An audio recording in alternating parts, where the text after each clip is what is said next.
Very good morning to my dear students of class 11 science. Welcome to biology class. We are dealing with the chapter anatomy of flowering plants. So we'll continue with the same chapter. So today we are going to learn about the secondary growth in stems. The secondary growth in roots have been removed from our new reduced syllabus. So we are only going to deal with the secondary growth in stem. Clear? So first of all, what the secondary growth means? So when we look at the growth of the plant, generally the stem and the root of the plant keeps on growing. Okay, so the growth of the root and the stems from the apical meristem part of the plant is called the primary growth, whereas the increase in the thickness of the plant, okay, due to the activity of the cork cambium and the vascular cambium is called the secondary growth. So one more telling you that whenever there will be increase in the root and the stems length, then that is called primary growth. But due to the activity of the cork cambium and the vascular cambium, whenever there will be increase in the thickness of the plant, that is called secondary growth. Clear? So here the two cambium are involved, that is the cork cambium and the vascular cambium. So these two cambium are involved in the secondary growth of the stem. So therefore these two cambium, the cork cambium and the vascular cambium, they are collectively also known as lateral meristem.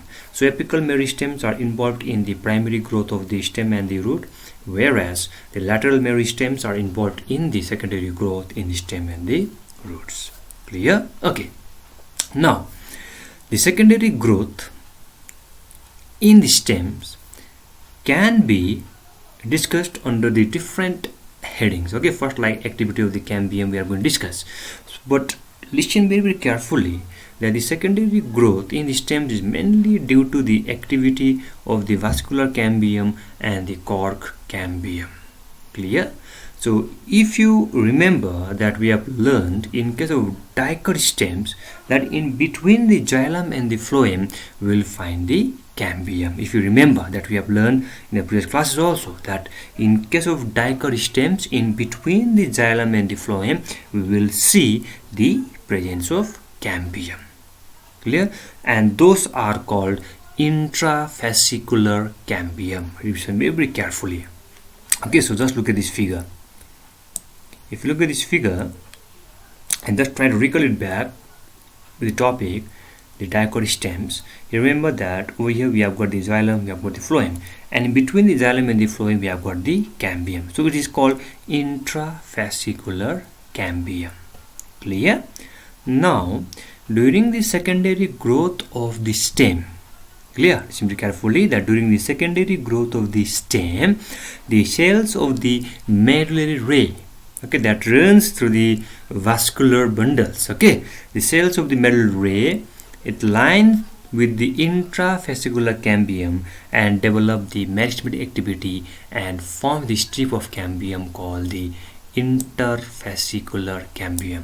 Now the intra and the interfascicular cambium, they will form a complete ring which is called the vascular cambial ring. Now which one is intrafascicular cambium, which one is interfascicular cambium, and what do you mean by vascular cambial ring, we are going to look over here. Okay, so if you look over here we will just see the structure. Clear? Okay, so look over here.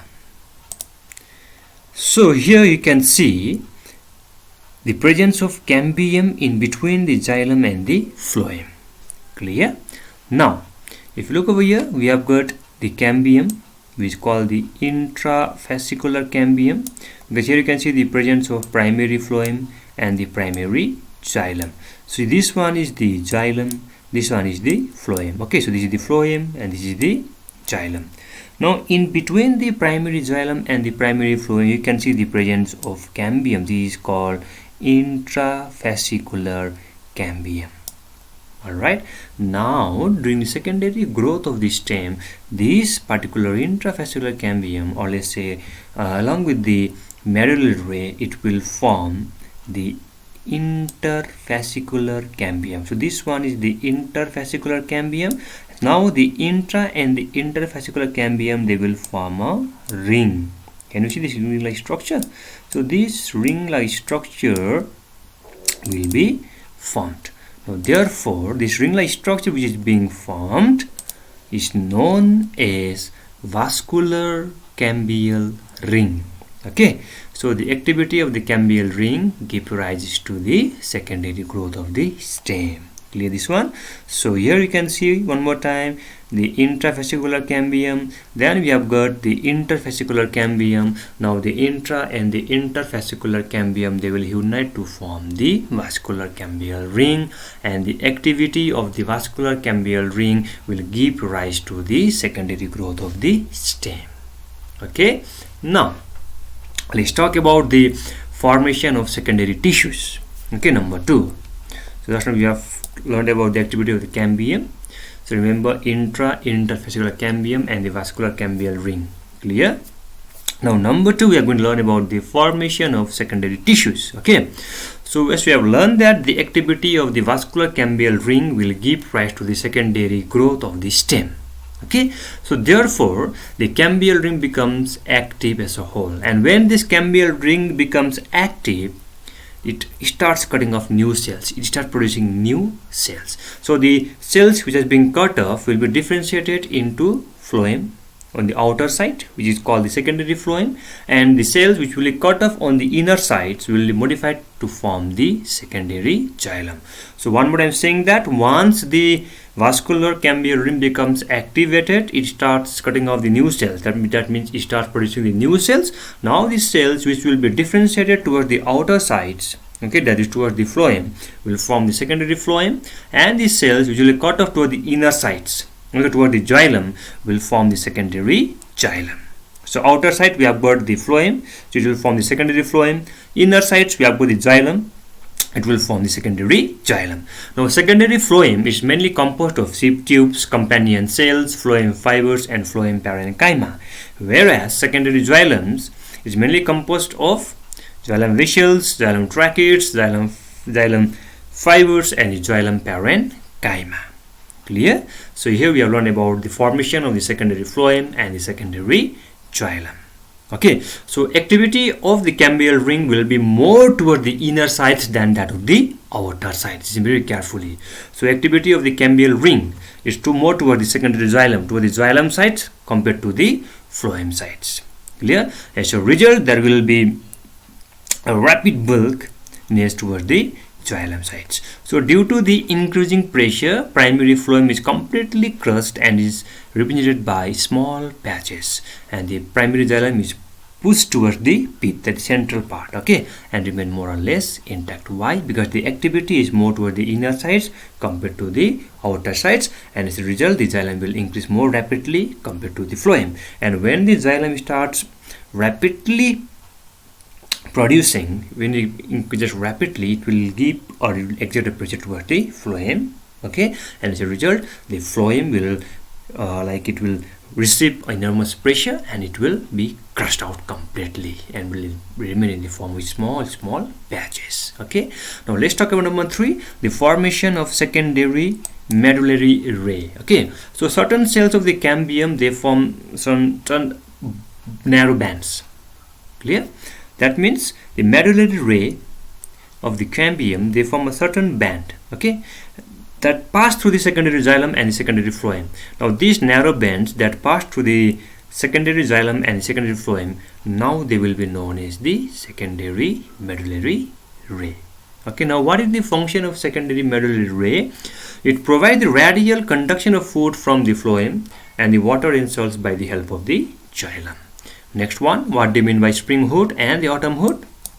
So vascular cambium is said that it remains active throughout the life of a plant, but its activity is not uniform in those plants which grow in regions where favorable climatic conditions alternate regularly with unfavorable climatic conditions. Though it is activated throughout, but you can say that its activity is mainly under the influence of climatic conditions. Okay, so in temperate climatic conditions, the cambium becomes more active in spring. So in temperate climatic conditions, this cambium becomes more active in spring and it forms a greater number of vessels, okay, and forms narrow and smaller vessels. So the hood which are formed in the spring is called the spring hood or the early hood, and which are formed in the dry summer or the cold winter are known as the autumn hoot or the late hoot. So remember what does the spring hoot and the autumn hoot means. So we said that in temperate climatic conditions the cambium becomes active in the spring. Okay, so therefore the hoot which are formed in the spring are called the spring hoot or the early hoot, and those hoot which are formed on the dry summer or in the cold winter, they are called the autumn hoot or the late hoot. All right, okay, now let's talk about the next one, the cork cambium or the formation of perioderm. So we'll go with the figure number 6.37 to look at the structure of the cork cambium or the formation of perioderm. Okay, so the marked increase in the diameter of the stem due to the addition of cell layer by the secondary growth exert great pressure on the outer tissue, because the activity of the cambium will be more towards the inner side compared to the outer sides. Okay, so as a result the outer sides will exert a greater pressure. So this results in the rupture of the cortex and the epidermis. So since the outer tissues will exert a great pressure compared to the inner sides, so therefore the bark will rupture. Okay, so the bark, or let's say the cortex and the epidermis, will rupture, and as a result of this one, the outermost layer of the cortex, it becomes meristematic tissues and it begins to divide, and this is called the cork cambium or the phylogen simply.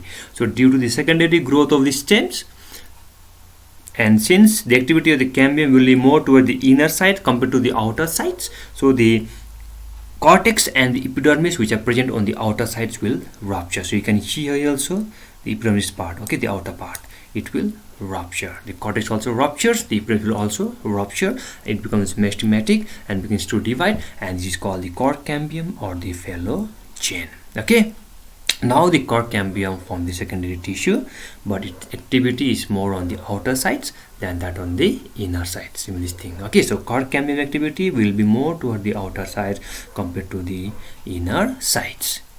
Now the cells which are formed on the outer side, it form the cork or the phylum, and those on the inner side, it forms the secondary cortex or the phyloderm. So you can see over here, so as we are telling that the cork cambium activity will be more toward the outer side compared to the inner side, so therefore the cells which will be formed on the outer side, they will form the cork or the phylum, P-H-E-L-L-E-M, phylum, and the cells which will be formed on the inner sides will be known as secondary cortex or the phyloderm.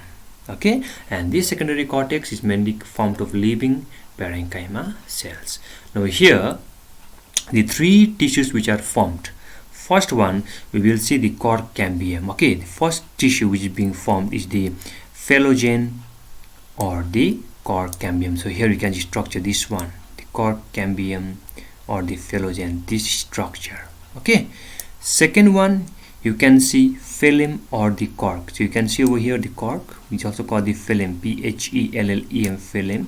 And the third one is called the phyloderm, the secondary cortex. Here you can see the phyloderm, this portion, the phyloderm. Okay, so this cork cambium, the cork or the phylum and the phyloderm, they are together known as perioderm. Okay, and these are mainly formed by the activity of cork cambium. So cork are mainly new cells which are produced by the phylogen on the outer sides, because its activity is more toward the outer sides, but they soon become dead due to deposition of suberin. Okay, and these cells will mainly form the cork or the phylum of the plant. Next one, we'll talk about the bark, which include both the living and the non-living tissues lying outside the vascular cambium of dicot stems.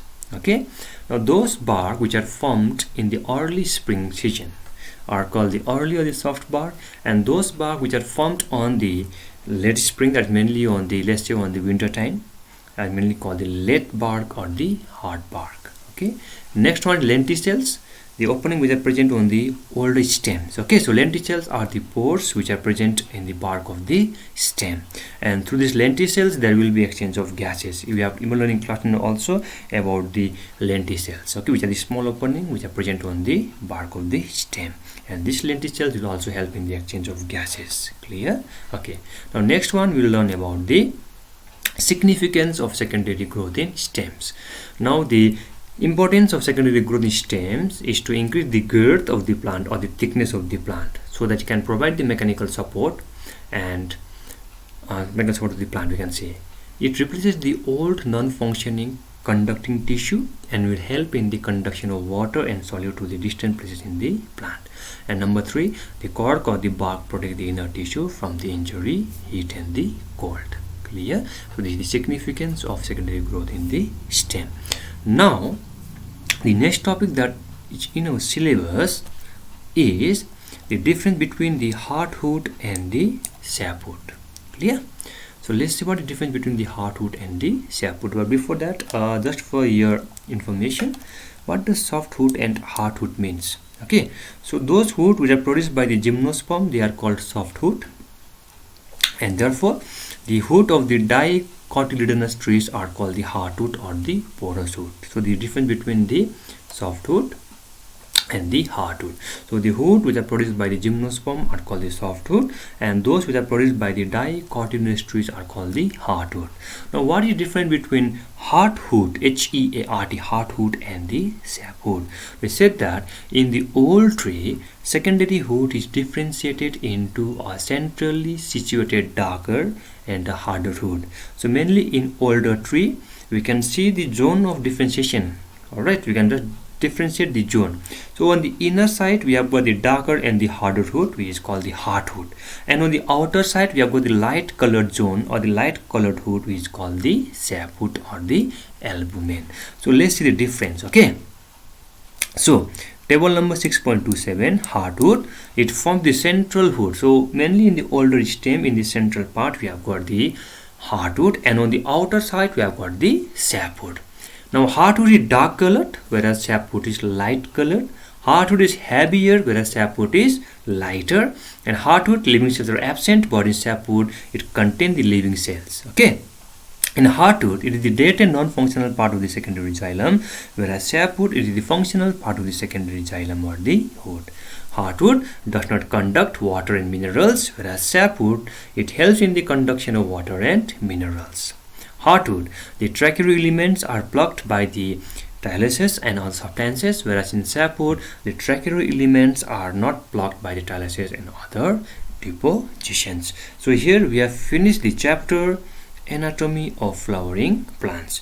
In the next class, I will begin with the chapter Cell Division and Cell Cycle. So this much for today. See you in next class. Thank you.